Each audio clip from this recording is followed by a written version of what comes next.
सहनावतु सहनौ भुनक्तु सह वीर्यं करवावहै तेजस्विनावधीतमस्तु मा विद्विषावहै। ॐ शान्ति शान्ति शान्तिः। शङ्करं शङ्कराचार्यं केशवं बादरायणं सूत्रभाष्यकृतौ वन्दे भगवन्तौ पुनः पुनः। ईश्वरो गुरुरात्मेति मूर्तिभेदविभागिने व्योमवद्व्याप्तदेहाय दक्षिणामूर्तये नमः। ॐ पार्थाय प्रतिबोधितां भगवता नारायणेन स्वयं व्यासेन ग्रथितां पुराणमुनिना मध्ये महाभारतम् अद्वैतामृतवर्षिणीं भगवतीम् अष्टादशाध्यायिनीम् अम्ब त्वामनुसन्दधामि भगवद्गीते भगवद्वेषिणीम्। यं ब्रह्मा वरुणेन्द्ररुद्रमरुतः स्तुन्वन्ति दिव्यैस्तवैः वेदैः साङ्गपदक्रमोपनिषदे गायन्ति यं सामगाः। ध्यानावस्थिततद्गतेन मनसा पश्यन्ति यं योगिनः यस्यान्तं न विदुःसुरासुरगणा देवाय तस्मै नमः। यस्यान्तं न विदुःसुरासुरगणा देवाय तस्मै नमः। श्रीभगवानुवाच यततो ह्यपि कौन्तेय पुरुषस्य विपश्चितः इन्द्रियाणि प्रमाथीनि हरन्ति प्रसवं मनः तानि सर्वाणि संयम्य युक्त आसीत् मत्परः। वशे हि यस्येन्द्रियाणि तस्य प्रज्ञा प्रतिष्ठिता ध्यायतो विषयान् पुंसः सङ्गस्तेषूपजायते सङ्गात् सञ्जायते कामः कामात् क्रोधोऽभिजायते क्रोधात् भवति सम्मोहः सम्मोहात् स्मृतिविभ्रमः स्मृतिभ्रंशात् बुद्धिनाशो बुद्धिनाशात् प्रणश्यति रागद्वेषवियुक्तैस्तु विषयानिन्द्रियैश्चरन् आत्मवश्यैर्विधेयात्मा प्रसादमधिगच्छति प्रसादे सर्वदुःखानां हानिरस्योपजायते प्रसन्नचेतसो यासु बुद्धिपर्यवतिष्ठते नास्ति बुद्धिरयुक्तस्य न चायुक्तस्य भावना न चाभावयतः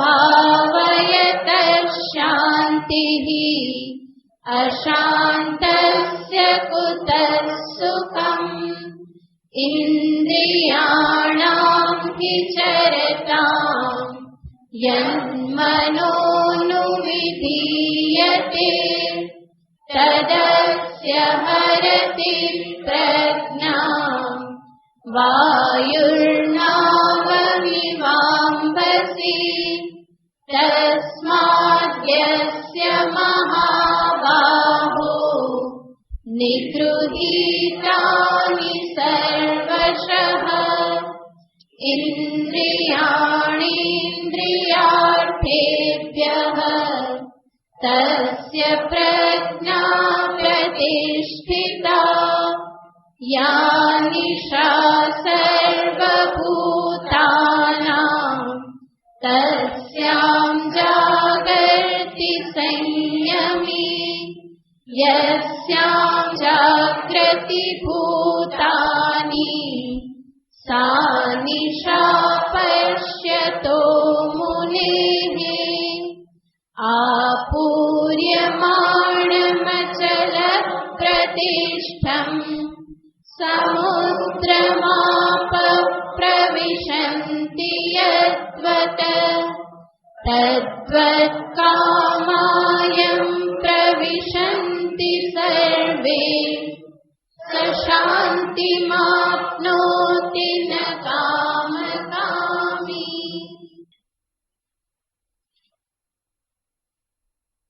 જીવન મુક્ત સ્થિતપ્રજ્ઞ એવા મહાપુરુષનો દ્રષ્ટિકોણ એટલો બધો વિશાળ હોય છે કે જેને સમજાવવા માટે કોઈ વિશાળ વસ્તુનું જ દ્રષ્ટાંત આપવું પડે.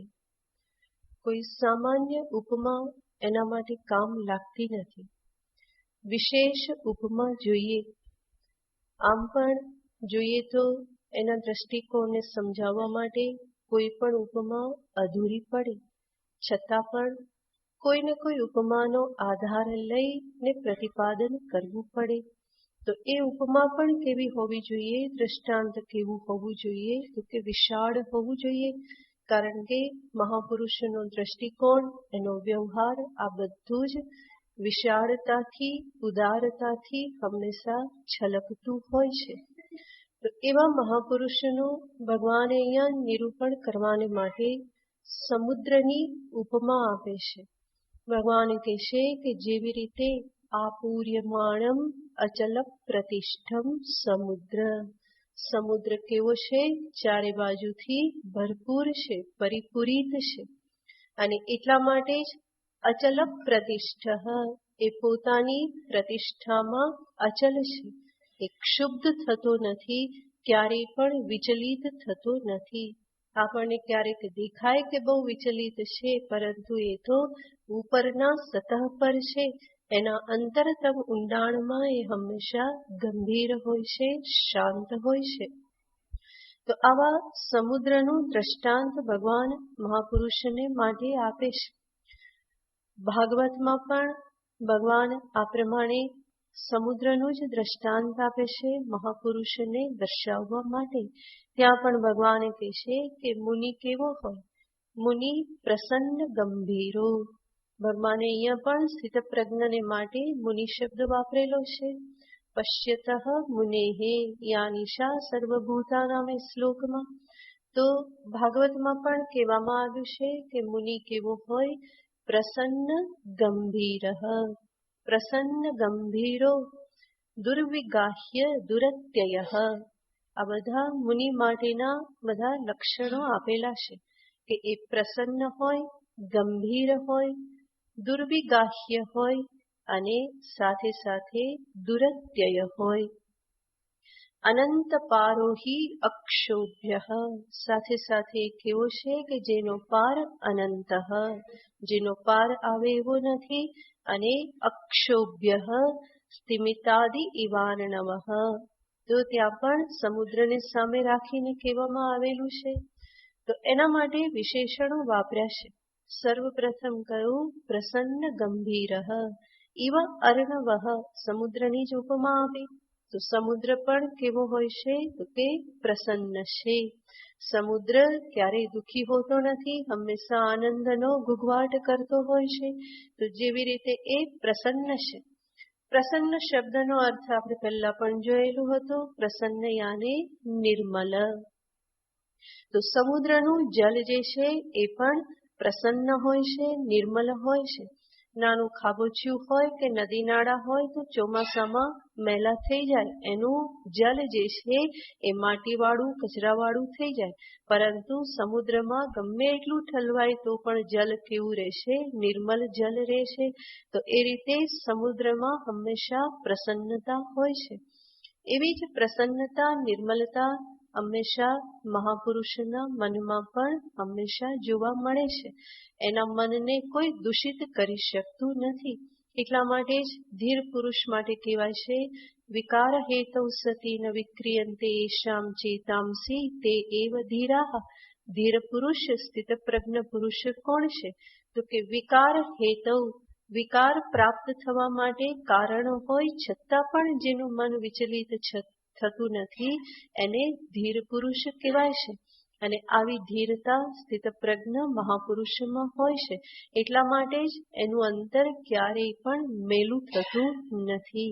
એ નિત્ય શુદ્ધ, નિત્ય નિર્મલ, હંમેશા સ્વચ્છ હૃદય એવા મહાત્મા છે. તો પ્રસન્ન હૃદય, પ્રસન્ન યાને નિર્મલ હૃદય. બીજું વિશેષણ અહીંયા વાપર્યું છે ગંભીર. સમુદ્ર કેવો છે? તો કે અંતરના ઊંડાણમાં એ કેવો છે? તો કે અત્યંત ગંભીર છે. ત્યાં જલમાં કોઈ પણ ક્રિયા નથી. જે કંઈ પણ તોફાન દેખાય છે ક્યાં દેખાય છે? તો કે ઉપરના સ્તર ઉપર માત્ર દેખાય છે. મોજા, તરંગ, ફેણ જે કંઈ પણ દેખાય છે એ સમુદ્રમાં ઉપરની સપાટી પર દેખાય છે. બાકી સમુદ્ર સ્વરૂપતઃ ગંભીર છે. એવી જ રીતે મહાપુરુષ જે છે સ્થિત પ્રજ્ઞ, એ સ્થિત પ્રજ્ઞ શબ્દ જ શું બતાવે છે? એની સ્થિરતા, ગંભીરતાને બતાવે છે. જેની પ્રજ્ઞા સ્થિર એ જરૂર ગંભીર હોવાનો જ. જરૂર ક્યારેક વ્યવહાર કરતી વખતે બાળકની સાથે જેવાની સાથે તેવાથી વ્યવહાર કરે છે, પરંતુ જ્યારે એ એકલો છે ત્યારે હંમેશા કેવો હોય છે? ગંભીર છે, શાંત છે. તો પ્રસન્ન ગંભીર. આગળ કહેવામાં આવ્યું છે કે સમુદ્ર કેવો હોય? દુર્વિગાહ્ય. દુર્વિગાહ્ય યાને જેના અંતરમાં ગહનતામાં શું રહેલું છે એ જાણી શકાતું નથી. તો સમુદ્ર જે છે એના ઊંડાણમાં શું છે એ બહુ જલ્દી જાણી શકાતું નથી. આજકાલ વિજ્ઞાન અને ટેકનોલોજીના કારણે ઘણું બધું જાણી શકાય છે, છતાં પણ એને સંપૂર્ણપણે જાણી શકવું સંભવ નથી. તો એવી જ રીતે સ્થિતપ્રજ્ઞ મહાપુરુષ જે છે, જીવન મુક્ત મહાપુરુષ, એ પણ કેવા છે? તો કે દુર્વિગાહ્ય. એના અંતરના ઊંડાણમાં, એના મનમાં કેવું જ્ઞાન પ્રકાશિત થઈ રહેલું છે એ અજ્ઞાનીજન ક્યાં જાણવાનો છે? બલ્કિ મહાપુરુષના હૃદયના ઊંડાણમાં એક બ્રહ્મ તત્વ જ નિરંતર પ્રકાશિત થતું હોય છે. બ્રહ્મ ભાવમાં જ નિરંતર રહેનારા છે. વ્યવહાર કરવા છતાં પણ બ્રહ્મ જ્ઞાન કે બ્રહ્મ સ્થિતિ જે છે એનાથી વિચલિત થતા નથી. બાહ્ય રીતે જોનારને, અજ્ઞાનીને એવું લાગે કે આ તો અમારા જેવા જ છે, પરંતુ વાસ્તવમાં અંતરના ઊંડાણમાં એ ક્યાં સ્થિત હોય છે? સ્વે મહિમને તિષ્ઠતી, પોતાની મહિમા બ્રહ્મ સ્વરૂપમાં જ સ્થિત હોય છે. પણ અજ્ઞાની જે છે એ ઊંડાણને સમજી શકતો નથી. તો દુર્વિગાહ્ય આગળ કહેવામાં આવ્યું છે દુરત્યય.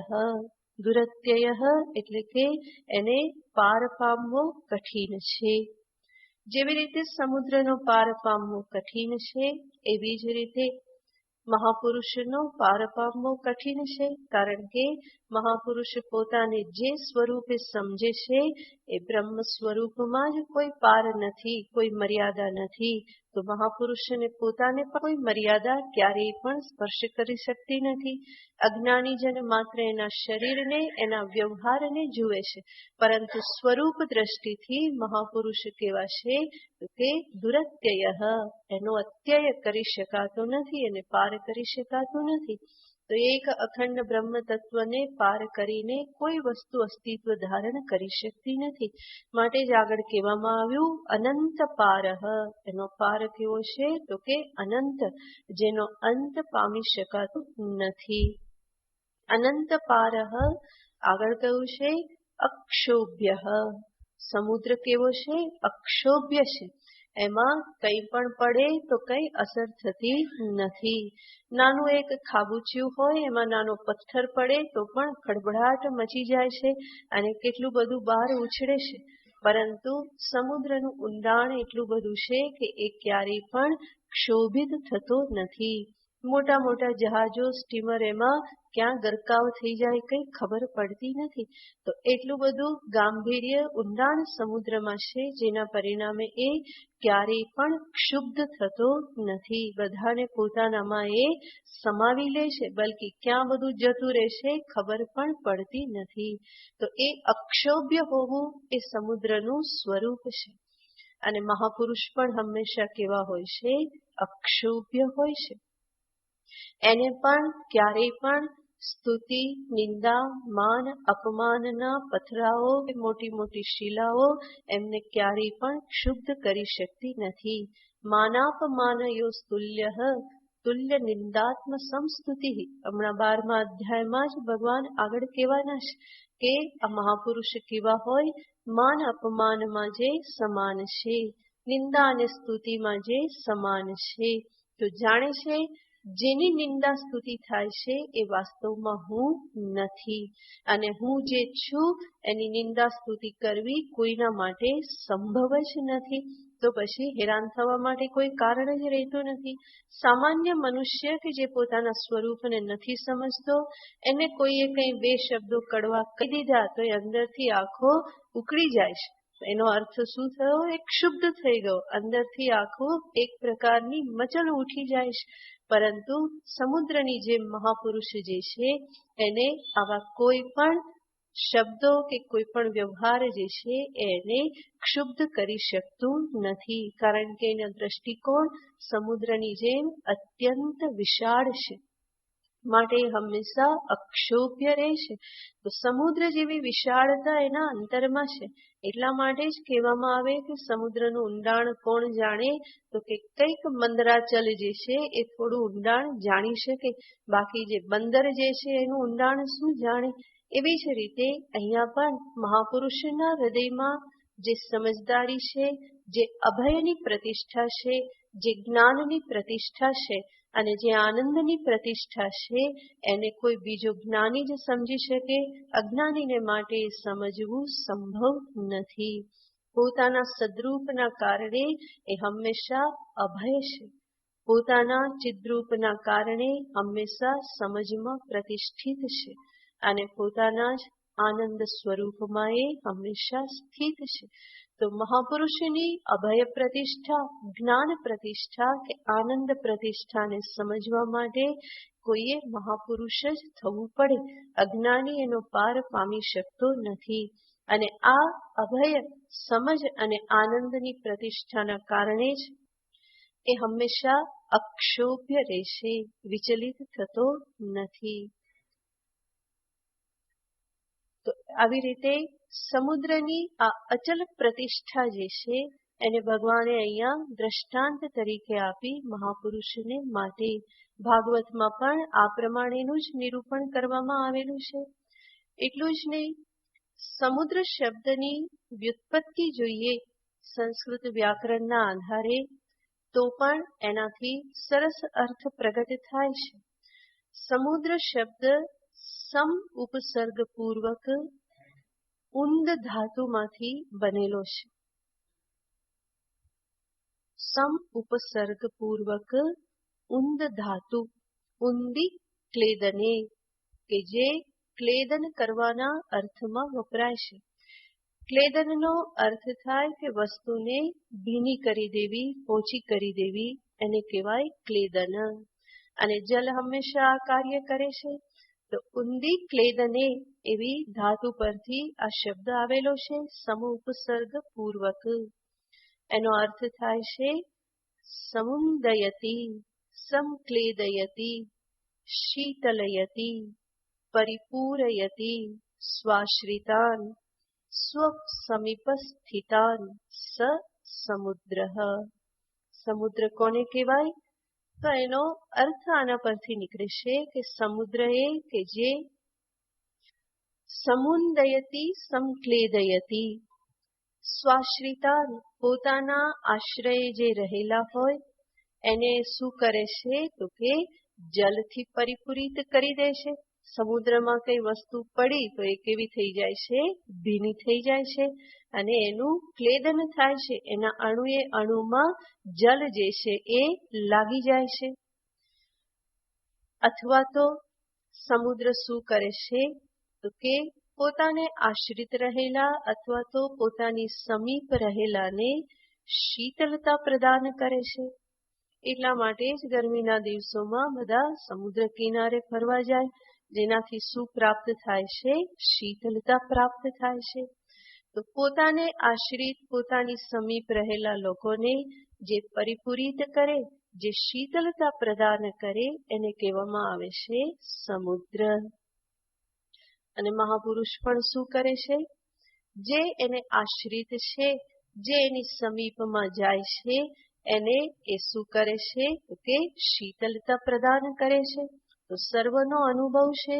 કોઈ સંતની પાસે આવા જે સ્વયં શાંત છે, આનંદથી યુક્ત છે, જે સ્વયં પરિપૂર્ણતાને પ્રાપ્ત થયેલા છે, એવા મહાપુરુષની પાસે જઈને બેસવાથી જરૂર માનસિક શાંતિ પ્રાપ્ત થાય છે. એટલું જ નહીં, એમની સાથે બેસવાથી સ્વયંમાં પણ ભર્યા હોઈએ એવો અનુભવ થાય છે. અનેક વખત એવો અનુભવ થાય છે કે જ્યારે સંતના સાનિધ્યમાં હોય ત્યારે પોતાને પણ કેવું લાગે કે હું પણ કેવો છું? પરિપૂર્ણ, હું પણ તૃપ્ત છું, મારે પણ કંઈ જોઈતું નથી. તો એ સમય પૂરતી તો નિરપેક્ષતા, નિષ્કામતા આ બધું જ અંતરમાં પ્રાપ્ત થઈ જાય છે. એનો અર્થ મહાપુરુષ જે પોતાની પરિપૂર્ણતા કે આનંદ જે છે એનાથી બીજાને પણ પરિપૂરિત કરી દેશે. તો આ રીતે સમુદ્ર શબ્દની વ્યુત્પત્તિ જોતા પણ સમુદ્ર અને મહાપુરુષમાં બંનેમાં સામ્ય આપણને જણાય છે.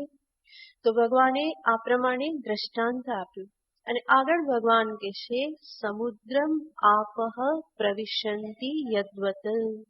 જેવી રીતે સમુદ્રમાં જલ પ્રવેશે છે એવું કહી અને ભગવાન શું બતાવી દે છે કે સમુદ્ર નદીઓને બોલાવતો નથી. આવો આવો મારામાં આવો, હું તમારી રાહ જોઉં છું, તમારા વગર ગમતું નથી, હું તમારા વગરનો અધૂરો છું, થોડી વાર આવો તો આનંદ થાય. આવું કોઈ સમુદ્ર કોઈ પણ જલને કહેતો નથી. તો નદીઓને આમંત્રણ આપીને કે આજીજી કરીને, પ્રાર્થના કરીને એ બોલાવતો નથી. અને ક્યાંક કોઈક નદીનું વહેણ ઉત્તર તરફ વહેવા લાગે તો સમુદ્ર કહેતો નથી કે અરે અરે એ બાજુ કેમ જાય, ક્યાં આવવાનું છે તારે, તો આ બાજુ આવવાનું છે. તો એવું ક્યારેય પણ સમુદ્ર કહેતો નથી. એનો અર્થ શું?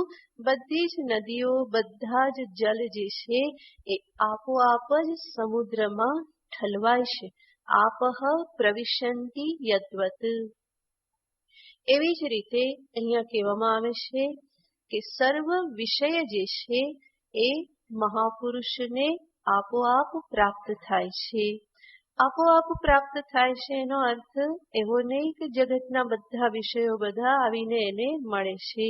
આપોઆપ પ્રાપ્ત થાય છે એનો અર્થ પ્રારબ્ધવશ વિષય એની સામે આવીને ઉપસ્થિત થઈ જાય છે. એટલે જ આપણે શરૂઆતમાં જોયું હતું કે આ શ્લોકમાં ભગવાન એવા જ્ઞાનીને દર્શાવે છે કે જેને પ્રારબ્ધવશ અનેક વિષયો એની સામે ઉપસ્થિત હંમેશા થતા રહેશે, પ્રાપ્ત થતા રહેશે. એટલે જ આપણે શરૂઆતમાં જોયું હતું, જેવી રીતે જનક રાજા આદિ જે જ્ઞાની છે પરંતુ રાજ્ય કરે છે, સર્વ વિષયો પ્રારબ્ધવશ પ્રાપ્ત થયેલા છે.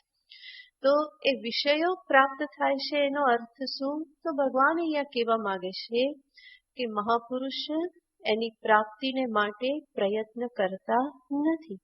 જેમ સમુદ્ર નદીઓને બોલાવતો નથી, એ જલ મેળવવા માટે પ્રયત્ન કરતો નથી, એવી જ રીતે મહાપુરુષ કે જે નિષ્કામ થઈને બેઠેલા છે, એવા મહાપુરુષ, પરિપૂર્ણ મહાપુરુષ વિષયોની પ્રાપ્તિને માટે પુરુષાર્થ પ્રયત્ન કરતા નથી, બલ્કિ પ્રારબ્ધવશ આ બધા જે વિષય જે છે એ આવીને પ્રાપ્ત થાય છે. તો ક્યારેક એવું જણાય કે મહાપુરુષ છે અને છતાં પણ એને કેવી રીતે રહેવાનું થાય છે? તો કે સર્વ સમૃદ્ધિ, સંપત્તિ, સર્વ વિષયોની વચ્ચે એને રહેવાનું થાય છે. તો એનો અર્થ નહીં કે એ પ્રયત્ન કરે છે એ બધું મેળવવાને માટે, પરંતુ એ બધું એની પાસે કેવી રીતે આવેલું છે? તો કે કેવલ પ્રારબ્ધવશ એ બધું પ્રાપ્ત થયેલું છે. જરૂર ટાળી શકાય તો એને જરૂર ટાળ્યું હોત. ઈચ્છા તો હંમેશા કેવી થાય? જ્ઞાન પછી નિવૃત્તિની, ત્યાગની જ ઈચ્છા થાય. તો ટાળી શકાયું હોત તો જરૂર ટાળ્યું હોત, પરંતુ જ્યારે દેખવામાં આવે કે અહીંયા કંઈ કરી શકાય એમ નથી, આ તો પ્રારબ્ધ આ પ્રમાણે છે, તો પછી એ શું કરી દેશે? તો કે એને તત્પરતાથી આવકારતા નથી અને એને દૂર કરવાને માટે પાછળ પણ પડી જતા નથી. પછી એ વિચારે કે જે છે તે ભલે રહ્યું, આપણે તો ઠેરના ઠેર જ્યાં બેસવાના ત્યાં બેસવાના જ, સ્વરૂપમાં કંઈ ફેર પાડતો નથી, આવું વિચારી અને શાંત થઈ જાય. પરંતુ પ્રારબ્ધના પરિણામે વિષયો એની આજુબાજુ હંમેશા ઘુમરાતા રહેશે. એક મહાત્મા હતા કે જે બહુ જ નાની વયમાં સંન્યાસી થઈ ગયેલા. તો એમનું જે પૂર્વનું જે પરિવાર, કુટુંબ જે છે બહુ સંપન્ન, બહુ શ્રીમંત હતા, પણ એવા શ્રીમંત પરિવારમાં પણ એમને વૈરાગ્ય આવી ગયો અને 12-13 વર્ષે ઘર છોડીને નીકળી ગયા. ગુરુની પાસે રહ્યા, ત્યાં શાસ્ત્રનો અભ્યાસ કર્યો, કાશીમાં પણ 5-6 વર્ષ રહ્યા, શાસ્ત્ર એ ભણતા જ રહ્યા. અને એમ કરતા કરતા ઉંમર 25 વર્ષ સુધીની થઈ. આ બાજુ ગુરુજીનું દેહ શાંત થઈ ગયો. ઘણા બધા શિષ્યો હતા, પરંતુ છતાં પણ બીજા બધાએ પકડીને એમને જ મહંત બનાવી દીધા, ગાદીપતિ બનાવી દીધા. તો ઘરમાં બધી જ સુવિધા હતી, બધું છોડીને નીકળ્યા. વૈરાગ્ય હતો, પ્રયત્ન કર્યો છોડવા માટે, અને છતાં પણ ફરી પાછા ક્યાં આવી ગયા? તો કે ત્યાં જ આશ્રમ સંભાળવાનો, મહંત બની ગયા, બધો વ્યવહાર સંભાળવો પડે. વૈરાગ્ય તો અંતરમાં હતો જ. બીજા 5-6 વર્ષ ગયા તો એમને થયું કે આ ક્યાં માથાકૂટ બધી કરવી, સાધુઓને રાખો અને કાઢો, અને સરખો ના હોય તો એને બહાર કાઢી મૂકો, સારો હોય તો રાખો, આવું બધું કરવું પડે, બધાને સંભાળવા પડે. તો એ થાકી ગયા. ફરી પાછો ત્યાંથી એમને વૈરાગ્ય આવી ગયો કે આ બધું તો નથી સંભાળવું. માટે આશ્રમ છોડી અને ક્યાંક ગંગા કિનારે બાજુ જતા રહ્યા, અને ત્યાં એકાંતમાં એ બેસી ગયા. તો જ્યાં એ એકાંતમાં બેસી ગયા, ત્યાં જ ફરી પાછો બાજુમાં કોઈ મહાત્માનું મૃત્યુ થઈ ગયું, તો બધા પાછા એની પાછળ પડી ગયા. એ કે હવે તમારે અહીંયા મહંત બનવાનું છે. ફરી 1 વર્ષ રહ્યા. અંતરમાં એ બધું તો ગમતું નહોતું, વૈરાગ્ય વધારે ને વધારે તીવ્ર થતો જતો હતો. તો ફરી પાછા ત્યાંથી છોડીને ભાગ્યા. છોડીને ક્યાં ભાગ્યા? તો કે ગંગા કિનારે ક્યાંક દૂર એવું ગામ હતું કે જ્યાં કોઈ પહોંચે નહીં, એવી જગ્યાએ એ બેસી ગયા. એક નાની ઝૂંપડી બાંધી લીધી અને શાંતિથી બેસી ગયા. એમાં શું થયું? તો કે એક દિવસ ગંગા કિનારે બેઠા હતા શાંતિથી પોતાની મસ્તીમાં. એમાં જોયું કે કોઈ માનવ દેહ ગંગાજીમાં તણાઈને આવે છે. તો એમને થયું કે આ જે માનવ દેહ જે છે સંપૂર્ણ મૃત તો નથી, જીવિત છે, બચવા માટે પ્રયત્ન કરે છે. તો મહાત્મા કૂદી પડ્યા કોઈ જીવ જે છે એને બચાવવા માટે. બહાર લઈ આવ્યા, બેભાન થઈ ગયેલ છે. જે બધું પાણી પીવાઈ ગયું હતું એ બધું એમનું પાણી બહાર કાઢ્યું, સરખા કર્યા એ વ્યક્તિને. વ્યક્તિ સાજો પણ થઈ ગયો, ગંગાજીમાં ડૂબી ગયો તો બિચારો બચી ગયો, જીવ બચી ગયો એનો. એ સાજો થયો અને એ પોતાના ઘરે ગયો. ફરી 4-5 દિવસ થયા તો એ સાજી થયેલી વ્યક્તિ એક મોટું ટોળું લઈને આવી. અને કે મહાત્માજી તમે મારો જીવ બચાવ્યો અને તમારો ઉપકાર હું કેવી રીતે ભૂલું, કે હું કંઈ ને કંઈ તમારા માટે કરવા માંગુ છું. પેલા મહાત્માજી કે ભાઈ કંઈ નથી કરવું, તું કંઈ કરવા માંગતો હોય તો અહીંથી જા તું, કે ના જાઓ નહીં, કે તમે મારો જીવ બચાવ્યો અને કે હું કેવી રીતે, કે કંઈક સાવ એવો નગુણો થોડો થઈ જાવ કે જીવ બચાવનાર માટે કંઈ ના કરવું, કે તો એ કોઈ રીતે માન્યો જ નહીં, કે તમે જ્યાં બેઠા છો ત્યાં હું આશ્રમ બનાવું. મહાત્માએ કેટલી ના પાડી પણ એ તો ગળે વળગ્યો કે ના તમે મારું જીવન બચાવ્યું, મારે કંઈક તો કરવું જ છે. ફરી પાછો ત્યાં આશ્રમ ઉભો થઈ ગયો. તો મહાત્માને પછી થયું કે આ જ્યાં જવું ત્યાં પાછળ શું પડે છે, આશ્રમ, ધન સંપત્તિ, આ બધું પાછળ પડે છે. બિચારાને એક વખત તો થઈ ગયું કે આ હું ધન સંપત્તિની પાછળ પડું છું કે એ મારી પાછળ પડે છે. પણ પછી વિચાર કરતા પોતાનો તો પ્રયત્ન હતો જ, પુરુષાર્થ તો હતો જ. વિચાર કરતા અંતે પછી સમજાયું કે આ પ્રારબ્ધ છે અને ટાળી શકાય એમ નથી. જેને જે કરવું હોય તે ભલે કરે, આપણે શાંતિથી બેસો, કંઈ ભાગવાની જરૂર નથી અને એને પ્રેમથી સ્વીકારવાની જરૂર નથી. આશ્રમ ઉભો થતો હોય તો થાય, આપણે જ્યાં બેઠા છીએ ત્યાં બેઠા રહેવાનું છે. તો આને કહેવાય પ્રબલ પ્રારબ્ધ. અને એ પ્રારબ્ધ વશે જે પ્રાપ્ત થયું એને જ અહીંયા ભગવાન કહેશે તદ્વત કામાયમ પ્રવિશંતિ સર્વે. એવી જ રીતે આ મહાપુરુષની પાસે આ પ્રારબ્ધવશ આ બધા વિષયો જે છે એ ઉપસ્થિત થઈ જાય છે. અને આવા મહાપુરુષ કે જે આ રીતે વિષયો ઉપસ્થિત થવા છતાં પણ જે કેવા રહેશે, અચલ પ્રતિષ્ઠ. આ બધું પ્રાપ્ત થવા છતાં પણ જે પોતાની પ્રતિષ્ઠામાંથી ચલિત થતા નથી. અને એને ભગવાન કહેશે સશાંતિ માપનોતી ન કામ કામી. એ જ વાસ્તવમાં શાંતિને પ્રાપ્ત કરે છે. શાંતિ આપનોતી એ જ આને એનો અર્થ નહીં કે જેને પ્રારબ્ધવશ બધા વિષયો પ્રાપ્ત થાય છે એ શાંતિ પ્રાપ્ત કરે એવો અર્થ લેવાનો નથી. પરંતુ અહીંયા અર્થ છે કે પ્રારબ્ધવશ આ બધા વિષયો પ્રાપ્ત થવા છતાં પણ જે અંતર સમુદ્રની જેમ કેવો રહેશે, નિરપેક્ષ રહેશે. કોઈ વિષયોની સ્વયં ઈચ્છા કરતો નથી, અપેક્ષા રાખતો નથી. જેવી રીતે સમુદ્ર નદીઓની અપેક્ષા કરતો નથી, એવી જ રીતે આ મહાપુરુષ સ્વયં વિષયોની ઈચ્છા કરી અને સંકલ્પ કરીને કે કર્મ કરીને એને બોલાવતા નથી. પણ પ્રારબ્ધવશ પ્રાપ્ત થઈ ગયા તો એમાં પણ એ કેવા રહેશે, નિરપેક્ષ રહેશે, નિસ્પૃહ રહેશે. એ વિષયોની પાછળ પણ એ આસક્ત થતા નથી. તો એની જે નિરપેક્ષતા જે છે, સમુદ્રવત નિરપેક્ષતા, નિષ્કામતા, એના પરિણામે જ સશાંતિ માપનોતી, એ અંતે શાંતિને પ્રાપ્ત કરે છે. આટલું કયા પછી ભગવાન કહેશે ન કામ કામી. જે કામનાઓ રાખે છે, વિષયોનો જે કામી છે, કામાનામ વિષયાનામ કામી, કામ કામી. જે રીતે કામનાઓનો વિષયોનો કામી જે છે એ શાંતિને પ્રાપ્ત કરતો નથી. શાંતિ માપનોથી મહાપુરુષ આવા જે છે શાંતિને પ્રાપ્ત કરે છે. ન કામ કામી, જે વિષયોની પાછળ આસક્ત છે એવી વ્યક્તિ એ શાંતિને પ્રાપ્ત કરી શકતી નથી. વિષયોની કામના કરે છે એ જ દર્શાવે છે કે વાસ્તવમાં અંતરમાં પૂર્ણતા પ્રાપ્ત થયેલી નથી, પોતાના પૂર્ણ સ્વરૂપને જાણેલું નથી. અને એ પૂર્ણતાના જ્ઞાન વગર તો કામનાઓથી મુક્ત થઈ શકાતું નથી. અને કામનાઓથી મુક્ત ન થાય તો ત્યાં સુધી સંસારથી પણ છૂટી શકાતું નથી. કામાન્ય કામ્યતે મન્યમાનઃ સકામ જાયતે તત્ર તત્ર. જે કામનાઓ કરે છે એ ફરી ફરીને જન્મને પ્રાપ્ત કરે છે. એનું જે ચક્ર જે છે, પુનરપી મરણમ પુનરપી જનનમ, એ ચક્ર સમાપ્ત થતું નથી. બલ્કિ કોનું સમાપ્ત થાય છે? જે નિષ્કામ થઈ ગયો. અને નિષ્કામ થવા પાછળનું કારણ શું? આત્મજ્ઞાન.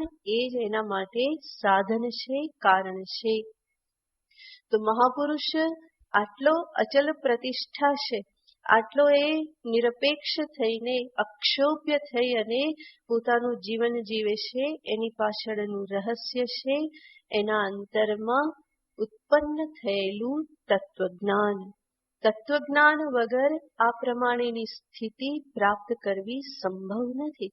તો બધું જ રહસ્ય, એની આ જે પરિપૂર્ણ સ્થિતિનું સમગ્ર રહસ્ય એના તત્વજ્ઞાનમાં જ છુપાયેલું છે, આત્મ સ્વરૂપના જ્ઞાનમાં જ છુપાયેલું છે.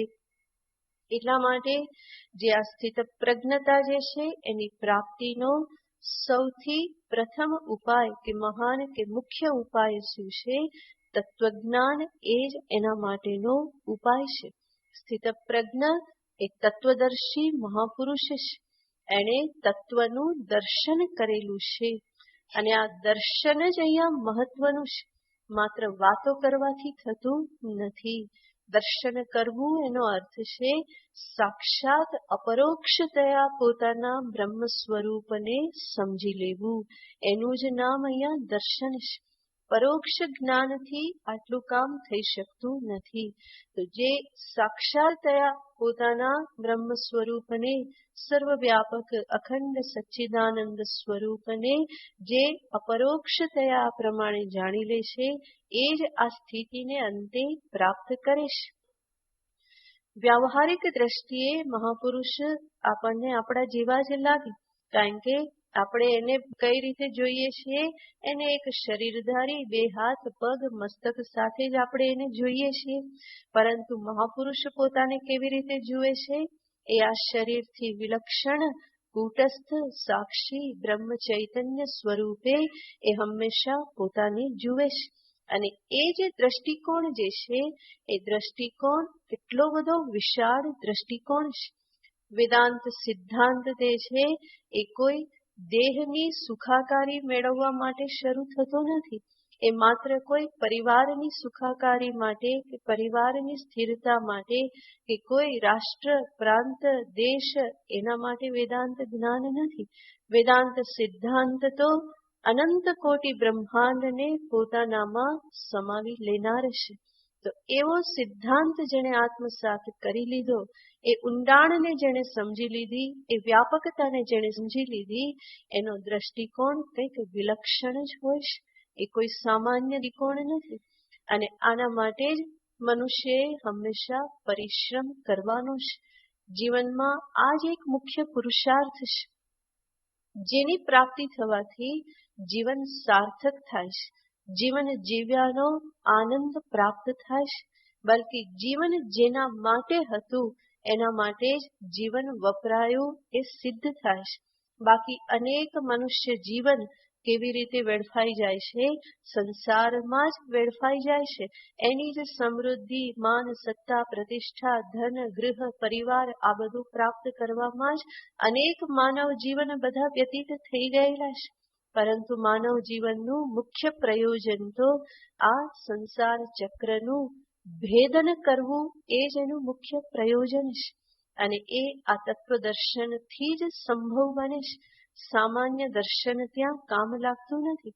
કે માત્ર કલ્પના કરવાથી પણ કામ નથી થતું. હું બ્રહ્મ છું એવી કલ્પના કરવાથી પણ કામ નહીં થાય. આગ લાગી હોય ત્યારે બરફની કલ્પના કરવાથી આગ શાંત થઈ જાય. તો કલ્પના કોઈ કામ લાગતી નથી. તો કલ્પનાથી કાર્ય નહીં થાય. હું બ્રહ્મ છું એવી કલ્પના કરવાથી કામ નહીં થાય. પરંતુ બ્રહ્મ સ્વરૂપને મારે આત્મસાત કરવું પડે. દ્રઢ નિશ્ચય થાય કે હું આ જ છું, આના સિવાય બીજું કંઈ હું હોઈ ના શકું. ગુરુજી કે છે, શાસ્ત્ર કે છે, ઈશ્વર કે છે એટલા માટે નહીં. એમણે કીધું, મેં એના પર વિચાર કર્યો અને હવે મને શું લાગે છે કે હું આ જ છું. હવે એ બધા આવીને ના પાડે તો પણ મારાથી સ્વીકાર થઈ શકે એમ નથી. સ્પષ્ટ નિર્ણય કે હું જીવ નથી, પરંતુ હું કોણ છું? હું સાક્ષાત અપરોક્ષ બ્રહ્મ સ્વરૂપ જ છું. આ દ્રઢ નિશ્ચય જ મને આ બધી પરાધીનતા, લાચારી આ બધામાંથી મને મુક્ત કરી શકે એમ છે. માત્ર બોલવાથી કે માત્ર કલ્પના કરવાથી કે કોઈ બીજી દુનિયામાં માત્ર વિચારો કરતા રહેવાથી આ સત્ય જે છે એ ઉપલબ્ધ થઈ શકતું નથી. તો અહીંયા તો તત્વને આત્મ સ્વરૂપે જ સમજવાનું છે. અને પોતાની પૂર્ણતાને જેને પીછાણી લીધી, જે અંતરમાં એ પૂર્ણતાનો નિશ્ચય થઈ ગયો, એ અંતર પછી બહિર્મુખ બનતું નથી. જેને સ્પષ્ટ ખ્યાલ આવી ગયો સ્વરૂપનો, ત્યાં પછી એ અંતર, એ ઇન્દ્રિય, એ શરીર, આ બધું પણ ચંચળ બનતું નથી. તો જરૂર અહીંયા દ્રષ્ટિ તો સ્વરૂપને લઈને પ્રાપ્ત કરવાની છે. જે દર્શન છે સ્વરૂપનું દર્શન છે, પરંતુ સ્વરૂપ દર્શન થવાથી ઉપાધિ ઉપર પણ એક પ્રભાવ પડે છે. કારણ કે દર્શન યાને નિશ્ચય ક્યાં થયેલો છે? અંતઃકરણમાં નિશ્ચય થયેલો છે. અને જે અંતઃકરણમાં નિશ્ચય થયેલો હોય એ અંતઃકરણમાં પરિવર્તન આવવાનું જ છે. અંતઃકરણથી જ તો આખું જીવન જીવાય છે, મનથી તો આખું જીવન જીવાય છે. અને જે મનમાં આ તત્વ દર્શન થયું, તો એ મનમાં પરિવર્તન નહીં આવે. અને મનમાં પરિવર્તન તો સમસ્ત ઉપાધિ જે છે એમાં એક પરિવર્તન આપણને દેખાય જ છે. તો આવી રીતનું આ પરિવર્તન આ તત્વદર્શનથી સંભવ બને છે. માત્ર વાત કરવાથી એ સંભવ બનતું નથી. કોઈ વ્યક્તિ ઘરની બહાર ના નીકળતી હોય, એ શું કે, ના હું તો અંદર જ સારો. પણ એવું એ શા માટે કે છે? કારણ કે બહાર વરસાદ આવે છે, નહીં તો ગરમી લાગે છે, એટલા માટે એ શું કે છે, ના આપણે તો અંદર જ, ક્યાંય જવું નથી. એનો અર્થ છે કે એ પોતે અંતર્મુખ છે. જેવો વરસાદ બંધ થાય કે તડકો થોડો ઓછો થાય તો એ ક્યાં ભાગવાનો? પાછો બહાર ભાગવાનો જ છે. તો એ અંતર્મુખ થઈ ગયેલો છે એવું નથી. પરંતુ જેને ખ્યાલ આવી ગયો કે હવે આ દુનિયામાં ફર્યા જ છીએ, નવું કઈ જોવાનું નથી, કઈ લેવા દેવાનું નથી, કુછ લેના ન દેના, કઈ હિસાબ તો બાકી રહ્યો નથી, તો પછી એ ફર શું કરવાને કરે? એ બજારમાં ક્યાં જવાનો, એ શેર બજારમાં ક્યાં જવાનો, જેને જેની સાથે કઈ લેવા દેવા નથી. તો એ સાચી અંતર્મુખતા છે. બહારના કઈક વિષમ સંજોગો કે પ્રતિકૂળતા કે તકલીફના કારણે જે બહાર નથી જતો, એ તકલીફ હટવાની સાથે ફરી પાછો ક્યાં દોડવાનો? તરત જ બહાર દોડવાનો. બલકી ઘણીવાર વરસાદ આવે તોય છત્રી લઈને નીકળી પડશે કે હવે રેવાતું નથી, આ વરસાદ તો રહેતો જ નથી, 15 દિવસ થઈ ગયા, હવે તો ઘરમાં રહીને થાક્યા. તો એ થોડા દિવસ માટે થાય, ફરી પાછો એનો થાક લાગી જાય. તો એવો થાક ક્યારે ન લાગે? જ્યારે તત્વનું વાસ્તવિક દર્શન હું સ્વરૂપે કરેલું હોય, તો શાંતિથી બેસવાનો થાક ન લાગે, નિવૃત્તિનો થાક ન લાગે, બલકી એમાં જ એ પોતાની પરિપૂર્ણતા, આનંદ, આ બધું એમાં જ સમાઈ જાય છે. અને એવી એક અક્ષોભ્ય સ્થિતિ, એવી પ્રસન્ન ગંભીર સ્થિતિને જ ભગવાને અહીંયા સમુદ્રના દ્રષ્ટાંત થકી ભગવાને એ સ્થિત પ્રજ્ઞની સ્થિતિને અહીંયા દર્શાવેલી છે. તો એ દર્શન અહીંયા મહત્વનું દર્શન છે. અને એ જ સ્થિત પ્રજ્ઞનું દર્શન છે, એ જ એની દ્રષ્ટિ છે, એનો અભિગમ છે. તો એને ભગવાને અહીંયા દર્શાવી. અને હજુ એક છેલ્લા શ્લોકમાં આ સ્થિત પ્રજ્ઞના નિરૂપણનો ઉપસંહાર ભગવાન કરે છે. આગળનો શ્લોક. વિહાય કામાન્યઃ સર્વાન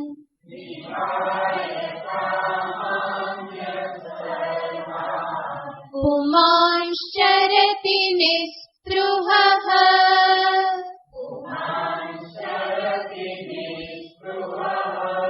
નિર્મમો નિરહંકારઃ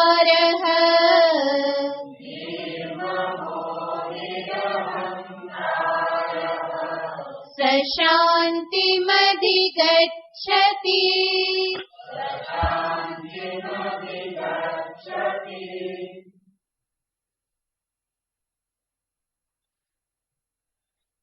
આ શ્લોકમાં ભગવાન ત્યાગી એવા જીવન મુક્તનું નિરૂપણ કરે છે. તો આગળના શ્લોકમાં આપણે જોયું હતું કે જે પ્રારબ્ધવશ વિષયની વચ્ચે રહેલો છે એવા મહાપુરુષનું નિરૂપણ હતું. અને આમાં ભગવાન કહેશે, યહ વિહાય કામાન સર્વાન, યહ પુમાન, જે પુરુષ સર્વાન કામાન વિહાય, સર્વ ઈચ્છાઓ વિષયોનો ત્યાગ કરીને નિસ્પૃહ ચરતી, નિસ્પૃહ થઈ અને વિચરણ કરે છે. નિર્મમ નિરહંકાર નિસ્પૃહ સન ચરતી, જે નિસ્પૃહ થઈ, નિર્મમ મમતા રહિત થઈ અને અહંકાર રહિત થઈ અને જે વિચરણ કરે છે. સ શાંતિમ અધિગચ્છતિ, એ શાંતિને પ્રાપ્ત કરે છે. તો અહીંયા ભગવાને ત્યાગી શુકદેવ, વામદેવ જેવા જે મહાપુરુષો જે છે એ જે રીતનું જીવન જીવે છે એને સામે રાખીને ભગવાને અહીંયા સ્થિતપ્રજ્ઞનું નિરૂપણ કરેલું છે. જરૂર અહીંયા ધ્યાન રાખવાનું છે કે મહાપુરુષોની બાહ્ય અભિવ્યક્તિમાં ભેદ હોય છે, પરંતુ આંતરિક સ્થિતિમાં કોઈ ભેદ હોતો નથી. જનક રાજાનું જ્ઞાન કે શુકદેવજી મહારાજનું જ્ઞાન કે એમની આંતરિક સ્થિતિ કે પરિપૂર્ણતા, એમાં કોઈ ભેદ રહેલો નથી. આંતરિક રીતે નિરપેક્ષતા, નિષ્કામતા, આ બધામાં પણ કોઈ ભેદ રહેલો નથી. તો માત્ર બાહ્ય અભિવ્યક્તિ, અને એ અભિવ્યક્તિમાં ભેદ શેના આધારે આવે છે? પ્રારબ્ધને આધારે એ પ્રમાણે ભેદ પ્રાપ્ત થાય છે. તો અહીંયા આવા મહાપુરુષ કે જે ત્યાગી છે એનું નિરૂપણ અહીંયા ભગવાન કરે છે કે સર્વાન કામાન વિહાય, સર્વ કામાન, કામાન શબ્દના બે અર્થ થાય છે, ઈચ્છાઓ અને વિષયો.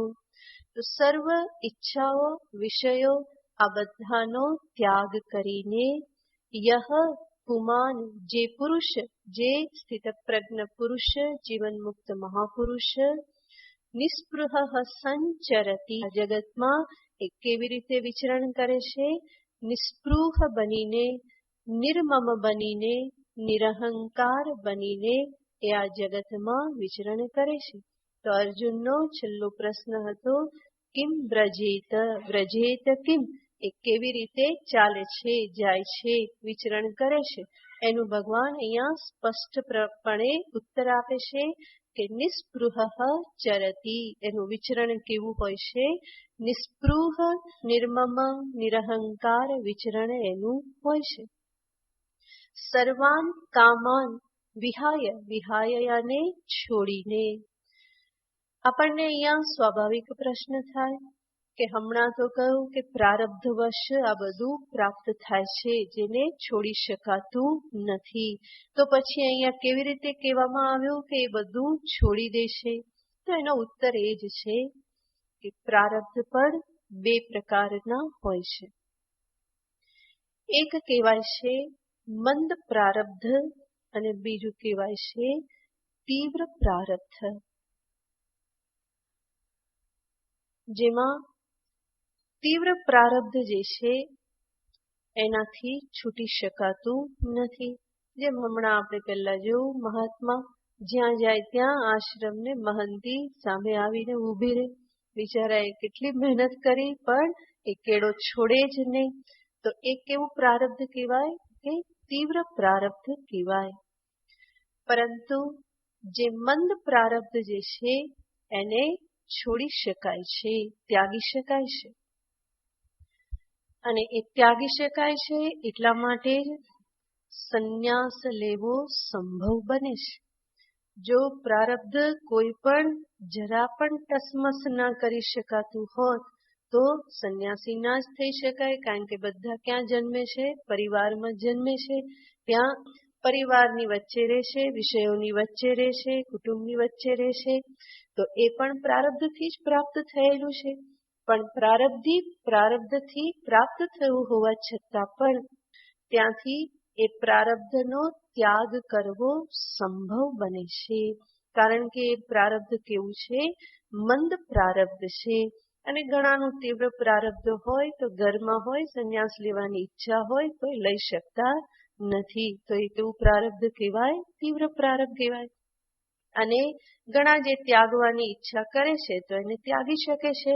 તો એ પ્રારબ્ધ કેવું કહેવાય? મંદ પ્રારબ્ધ કહેવાય. તો અહીંયા એવા મહાપુરુષ કે જેનું પ્રારબ્ધ, આ વિષય ભોગનું પ્રારબ્ધ કે વિષયોની વચ્ચે રહેવાનું પ્રારબ્ધ, કુટુંબ પરિવારની વચ્ચે રહેવાનું પ્રારબ્ધ કેવું હતું? મંદ હતું.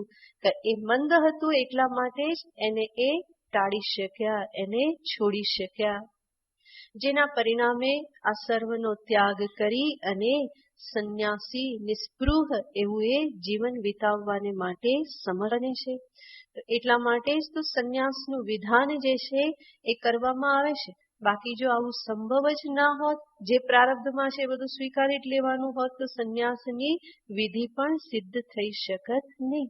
પરંતુ ઉપનિષદ સ્વયં કહેશે, તે હસ્મ વિત્તેષણાયાઃ પુત્રેષણાયાઃ લોકેષણાયાશ્ચ વ્યુત્થાય અથ ભિક્ષાચર્યમ ચરંતી. તો ઉપનિષદનું જ વચન છે કે જે વૈરાગી જે છે એ પુત્રેષણા, વિત્તેષણા, લોકેષણા, આ બધી જ એષણાઓ, આ બધી કામનાઓ, ઈચ્છાઓથી વ્યુત્થાય, એનાથી ઉપર ઉઠી જઈ અથ ભિક્ષાચર્યમ ચરંતી, અને શું કરે છે? તો કે ભિક્ષાટન કરે છે.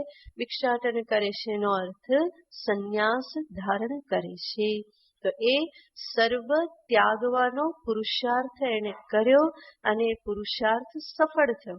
આગળના મહાપુરુષે એ પુરુષાર્થ કર્યો પણ પુરુષાર્થ સફળ ના થયો. શા માટે? તીવ્ર પ્રારબ્ધ હતું.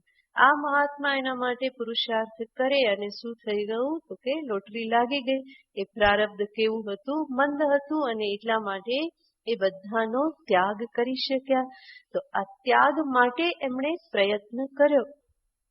અહીંયા જોવાનું છે કે જ્યારે મનુષ્ય કોઈ વસ્તુનો સંગ્રહ કરે ત્યારે એને શું કરવું પડે છે? પરિશ્રમ કરવો પડે, ધૈર્ય ધારણ કરવું પડે, સંયમ પણ કરવો પડે. કંઈ પણ સંગ્રહ કરવો હોય, ધન સંગ્રહ, વિષય સંગ્રહ, કંઈ પણ કરવું હોય તો શું કરવું પડે? પરિશ્રમ કરવો પડે, મહેનત કરવી પડે. સાથે સાથે ધીરજ પણ રાખવી પડે, લાંબા સમય સુધી મહેનત કરવી પડે. અને એ બધી મહેનત કરતી વખતે સંયમ પણ ધારણ કરવો પડે.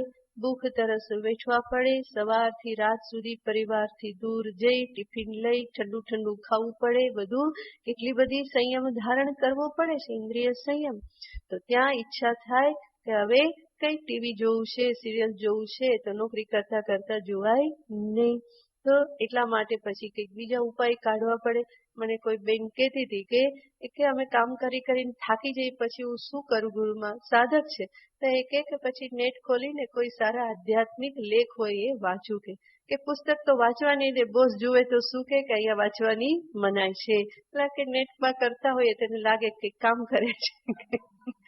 તો ત્યાં નોકરી કરતા હોય ત્યારે આવી બધી ઈચ્છા થાય. તો બરાબર છે કે અધ્યાત્મ માટે છે, પણ વિષય ભોગની ઈચ્છા થાય કે હવે સિરિયલ જોવી છે, કંઈક ટીવી જોવું છે, તો એવી રીતે તો ત્યાં જોવાય નહીં. તો શું કરવું પડે? સંયમ ધારણ કરવો પડે છે.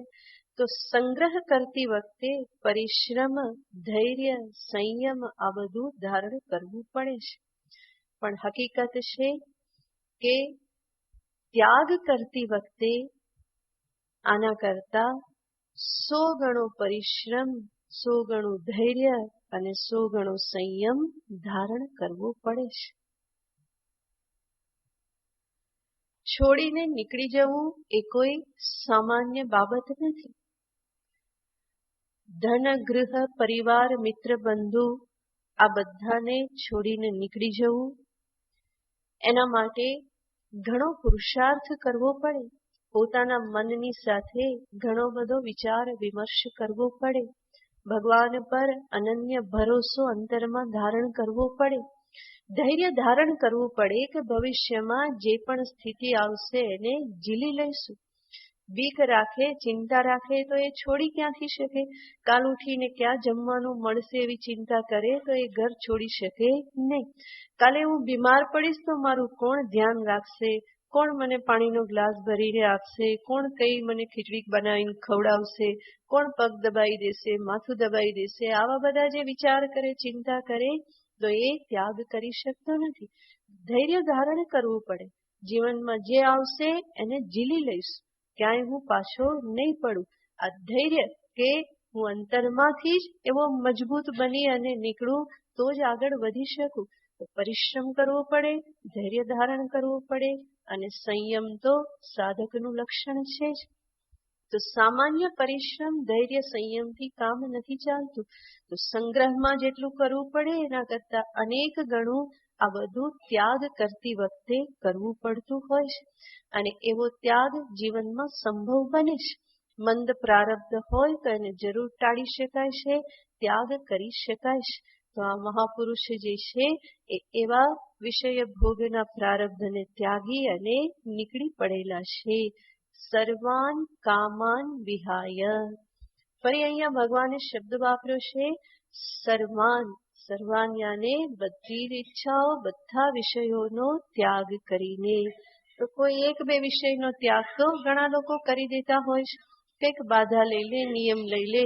ક્યાંક તીર્થયાત્રા કરવા ગયા હોય તો ત્યાંથી જે ના ભાવતું હોય એ ના ખાવાનો નિયમ લઈને આવી જાય કે શું નહીં ખાવું, તો કે આ નહીં ખાવું. શા માટે? આમે ભાવતું નથી, જોવું ગમતું નથી. સંતોમાં પ્રસિદ્ધ છે કે ઘણા બધા યાત્રા કરવા જાય તો પછી નિયમ શું લઈ લે, તો કે કાશી ફલ નહીં ખાઈએ. કાશી ફલ નામ બહુ સરસ આપ્યું કે કાશી ફલ નહીં ખાવું. કે કાશી ફલનો અર્થ થાય કદ્દુ. કદ્દુને શું કે કોળું કે ને આપણે. તો તીર્થયાત્રા કરવા જાય નિયમ લે કે હું હવેથી જીવનમાં કોળું નહીં ખાઉં. આપણે ગુજરાતમાં ખવાતું નથી એટલે વાંધો નહીં, પરંતુ સાઉથમાં, દક્ષિણમાં અને ઉત્તર ભારતમાં કોળું બહુ ખવાય અને મોટા ભાગનાને એનું શાક ભાવતું હોતું નથી. અમે બહુ ખાતા હતા ઉપર જયારે રહેતા હતા ઋષિકેશમાં, ત્યારે એની વાસથી જ કંઈક થવા માંડે કે આજે આ બની રહ્યું છે. અમારી સાથે એક બ્રહ્મચારીણી રહેતી હતી તો કિચનમાં તો બનતું હોય ને કેટલા બધા લોકોનું, તો એ ઉકળે તો એની વાસ આવે ને તો એ રૂમમાં ત્યારથી એનો મૂડ ખરાબ થઈ જાય. મને કે આજ સાંજે આ બનાવ્યું છે, જવું જ નથી ને રસોડામાં. તો આવી વસ્તુ હોય પછી શું, તો કે બદ્રીનાથ જાય તો ભગવાનને શું કહીને આવે, આજથી હું હવે કોળું નહીં ખાવું. બરાબર. તો અમે ભાવતું નહોતું અને આવો નિયમ લઈ લે, પણ ભગવાનને તો ઠગી શકાતા નથી. નહીં ખાવું કહીને આવે ને પછી 4-5 મહિનામાં પાછું એ જ ભાવવા લાગે. કંઈક ભગવાન એવી કંઈક યોજના કરે કે ફરી 4-6 મહિનામાં એ ખાવાની ઈચ્છા થવા લાગે અને નિયમ આપણો પૂરો થઈ જાય.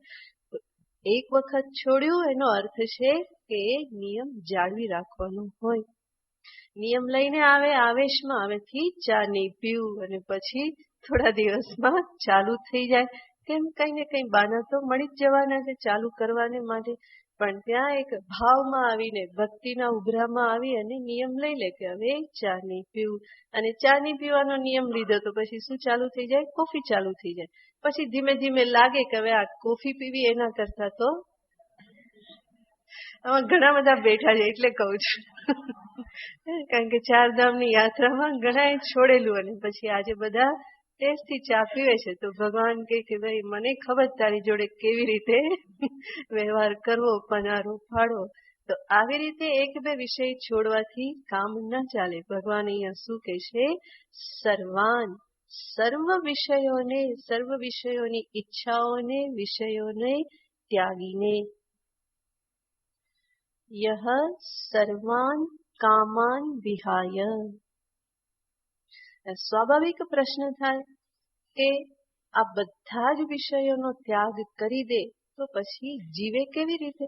બધું તો છોડી ના શકાય. ખાવા પીવા તો જોઈએ ને, ખાવા પીવાનું જોઈએ, સાથે સાથે થોડું હરવા ફરવા પણ જોઈએ, નહીં તો શરીર કેવી રીતે ટકે?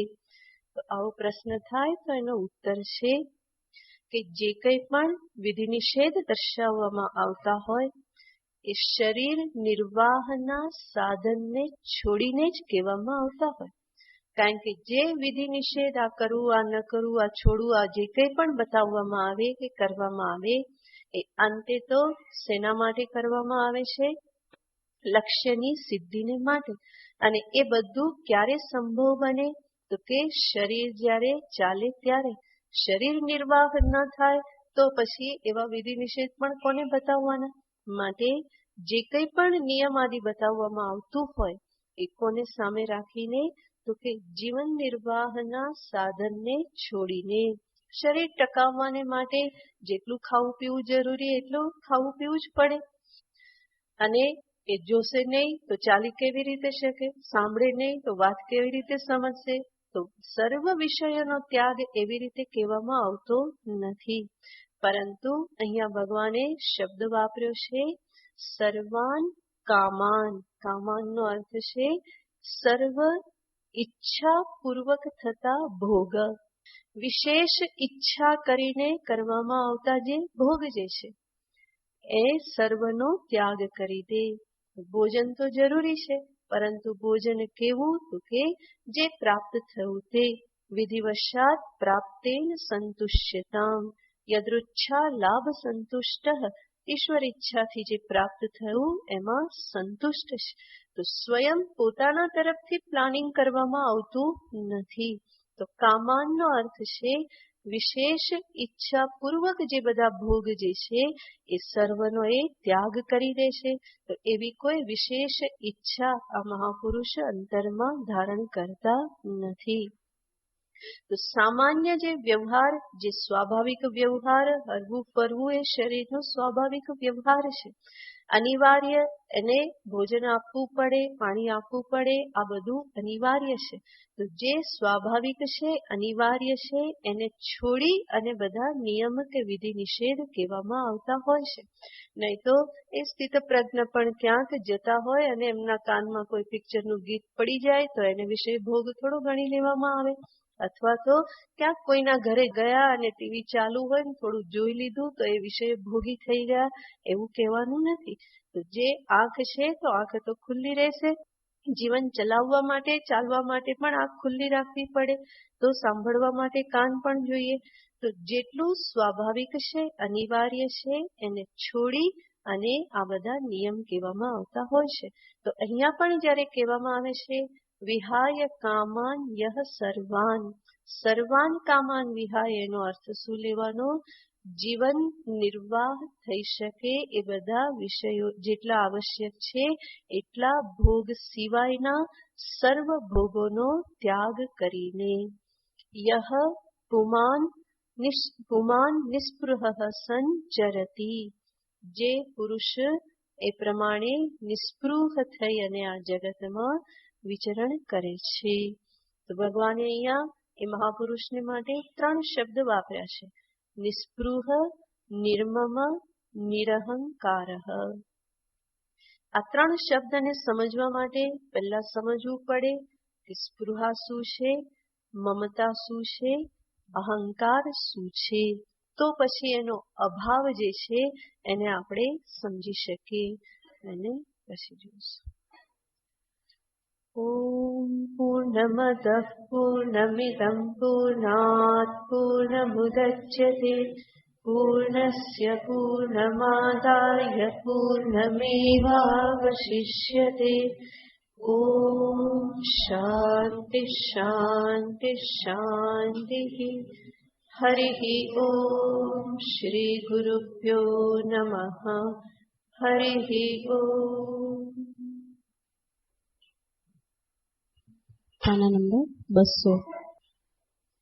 शंकर समर्थ दाता हरि जी सुनो हमारी, चरणों में सदा राखो दोषो बधा निवारी। शंकर समर्थ दाता हरि जी सुनो हमारी, चरणों में सदा राखो दोषो बधा निवारी। अंतरमाश धारी आव्यो छुपास तारी, अंतरमाश धारी आव्यो छुपास तारी। निराश नहीं करशो जगन्नाथ जटाधारी।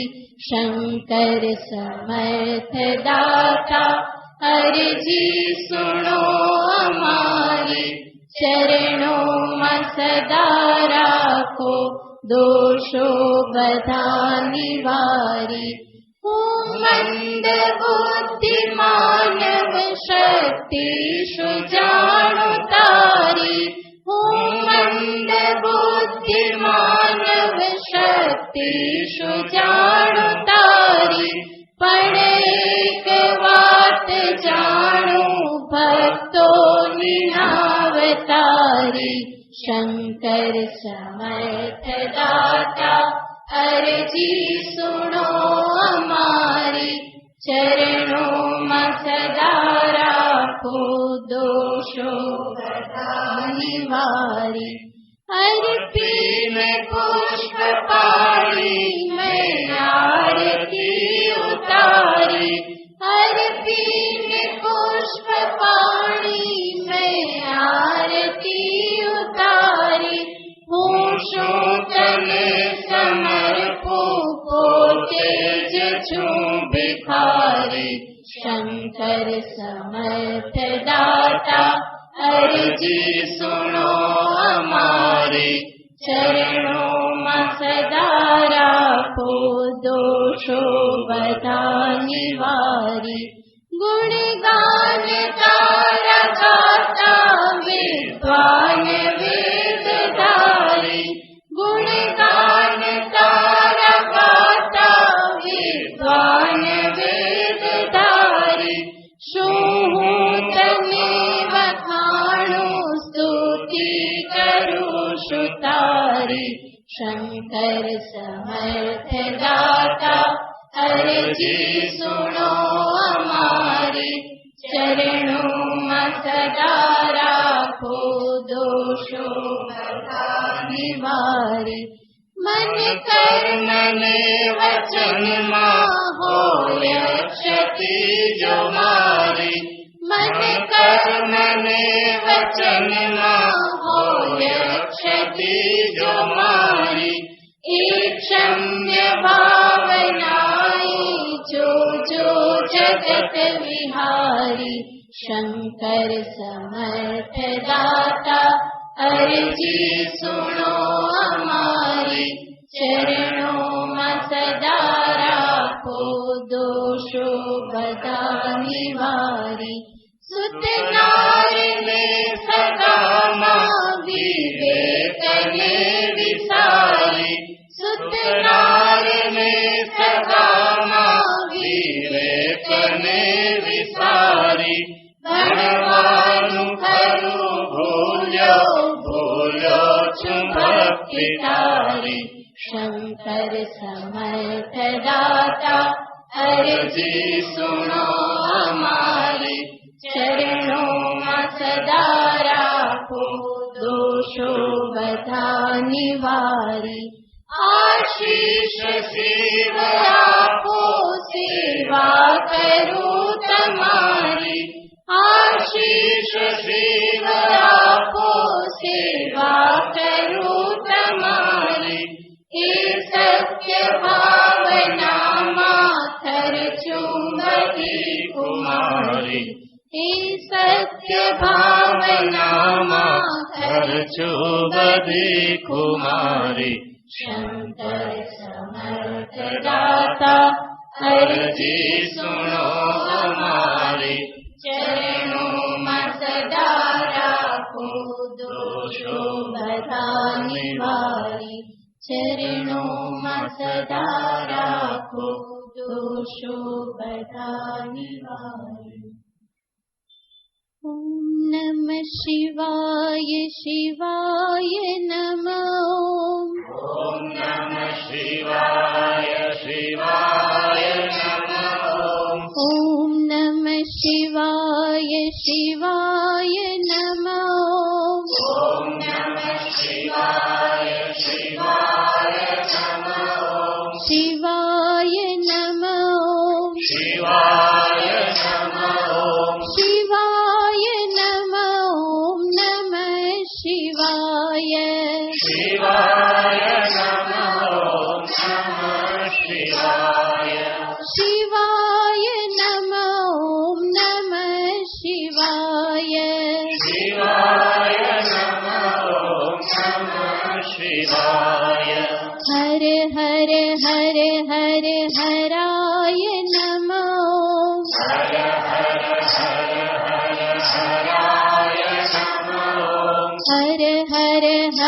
हर हराय नमः हर हर हर हर हराय नमः हराय नमः हराय नमः हराय नमः नमः शिवाय हराय नमः नमः शिवाय शिवाय नमः नमः शिवाय शिवाय नमः नमः शिवाय धिमि धिमि धिमि धिमि रुद्राय नमः धीमे धीमे धीमे धीमे रुद्राय नमः धिमि धिमि धिमि धिमि रुद्राय नमः धीमे धीमे धीमे धीमे रुद्राय नमः रुद्राय नमः रुद्राय नमः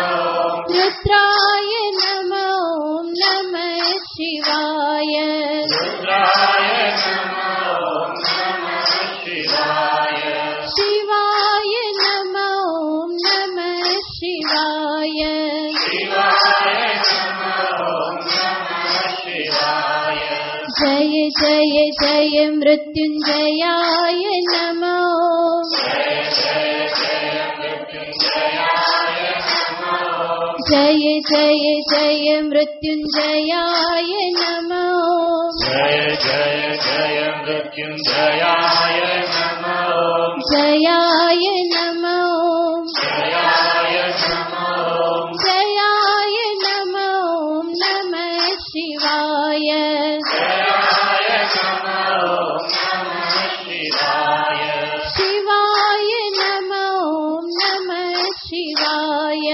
शिवाय नमः नमः शिवाय मृड मृड मृड मृड मृडाय नमः मृड मृड मृड मृड मृडाय नमः मृड मृड मृड मृड मृडाय नमः मृड मृड मृड मृड मृडाय नमः मृडाय नमः मृडाय नमः मृडाय नमः नमः शिवाय मृडाय नमः नमः शिवाय शिवाय नमः नमः शिवाय शिवाय नमः नमः शिवाय शिवाय नमः नमः शिवाय शिवाय नमः नमः शिवाय ॐ नमः शिवाय शिवाय नमः ॐ नमः शिवाय शिवाय नमः ॐ नमः शिवाय शिवाय नमः ॐ नमः शिवाय शिवाय नमः शिवाय नमः शिवाय नमः शिवाय नमः नमः शिवाय शिवाय नमः नमः शिवाय हर हर हर हर हराय नमः हराय